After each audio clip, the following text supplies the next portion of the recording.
තැන්නේ ගමේ මේ කීප දෙනෙක් එකතු කරගෙන අලුත් පෙළකට තමයි මේ අත ගහලා තියෙන්නේ. ඉතින් අපි මේ යන්නේ අලුත් ක්‍රමයට කොම්පෝස්ට් පොර එහෙම නැත්නම් කාබනික පොර කොහොමද හදාගන්නේ කියන කාරණාව. එතනදී මේ තියෙන මැෂින් එකෙන් අපි මැෂින් එක පාවිච්චි කරලා මේ තියෙන අතු මෙතන තියෙන අතු වර්ග කීපයක් තියෙනවා. කොස් අතු, අඹ අතු, ග්ලිසීරියා, මඤ්ඤොක්කා සහ තව නොයෙකුත් අතු වර්ග තියෙනවා. ඒක හොඳයි.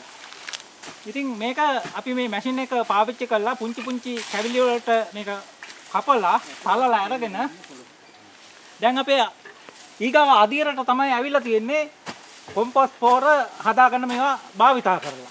ඉතින් එතෙන්දී මේ ගොම මෙතන තියෙනවා මං හිතන්නේ ලොරි එකමාරක විතර ප්‍රමාණයක් තමයි මෙතන අතු තියෙන්නේ. මේකට අපි ගොම කිලෝ 20ක් විතර මේක මේ තියෙන බාල්දිය දිය කරලා මේක හොඳට තෙමනවා. මේක මේ දිය කරව ගොම දියරවල. ඒක අපි එහෙම කරන්නේ අපිට මේ කොම්පෝස්ට් පොර හදාගන්න එකදී තියෙන ලොකු ප්‍රශ්නයක් කාලය පිළිබඳ ප්‍රශ්නයක්. සාමාන්‍ය විදිහට මේ කොම්පෝස්ට් පොර හදනවා නම් මේ මෙතන ගොවියත් අපිට උදේ කිව්වා මාස 3ක් විතර යනවලු ඒගොල්ලන්ට කොම්පෝස්ට් පොර හදන්න පාවිච්චියට ගන්න.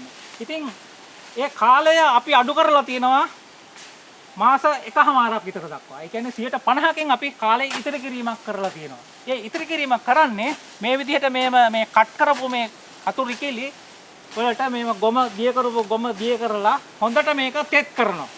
තෙත් කරලා ඉවර වෙලා මේක හොඳට කළු ඉටිරෙද්දකින් වහන්න ඕනේ. එහෙම වුණාම මේකේ උපරිම බැක්ටීරියා ක්‍රියාකාරීත්වය සිද්ධ වෙලා මාස 1කමාරක් වාගේ කාලයක් ඇතුළත හොඳට අපිට පාවිච්චි කරන්න පුළුවන් කොම්පෝස්ට් පොර නිෂ්පාදනය වෙනවා. එතනදී ඒක තව කාරණාවක් කියන්න ඕනේ. අපි ගොඩක් වෙලාවට ගමේදී අපි මේ කාබනික පොර නිෂ්පාදනය කරනකොට ගොඩක් වෙලාවට ගන්න අපි මේ කොළ වර්ග විතරයි ගන්න.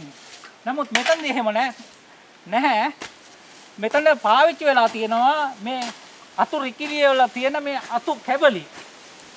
සාමාන්‍යයෙන් ඉදල් මිටක් උදුළු මිටක් විතර වාගේ අතුත් මේකට පාවිච්චි වෙලා තියෙනවා. ඔබ දන්නවා මං හිතන්නේ අපි ගොවිතැන් කරනකොට අපිට කියලා තියෙනවා වට්ටවරුවක් තියෙනවා මේ ගොවිතැනේදී මේ පොර සම්බන්ධයෙන්. ඒක අපි හඳුන්වලා දීලා තියෙනවා කෙටියෙන්ම NPK කියලා. මොකද නයිට්‍රජන් තියෙනවා, පොටෑසියම් තියෙනවා, ෆොස්ෆරස් තියෙනවා. මේ තුනම අවශ්‍යයි ශාකයක් වර්ධනය වෙන්න.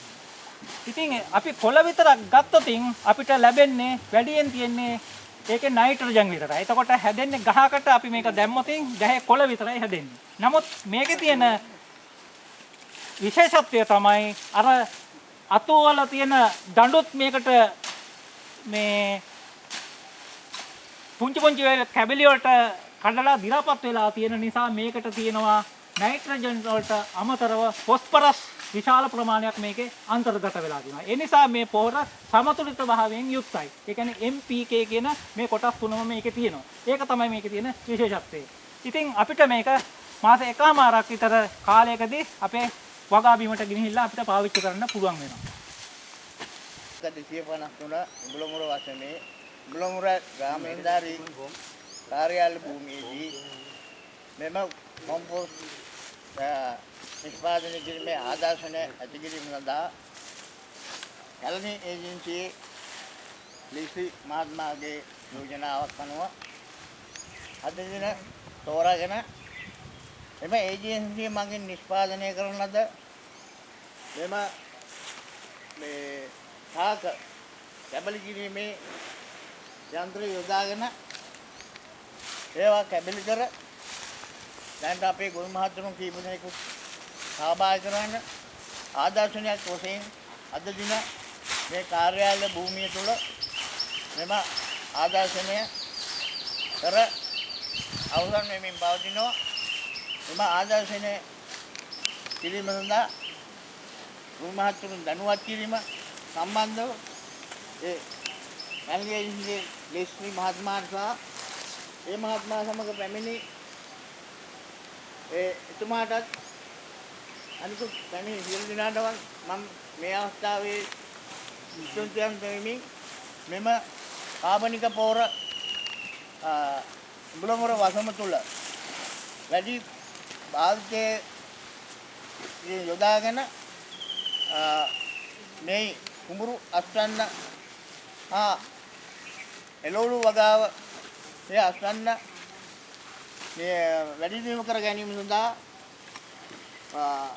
මෙම ආදර්ශනයේ කිරීම පැමිණි එතුමන්ලට මේ ගොවි මහතුරු වෙනුවෙන් මම මේ අවස්ථාවේ ස්තුතිවන්ත වෙනවා.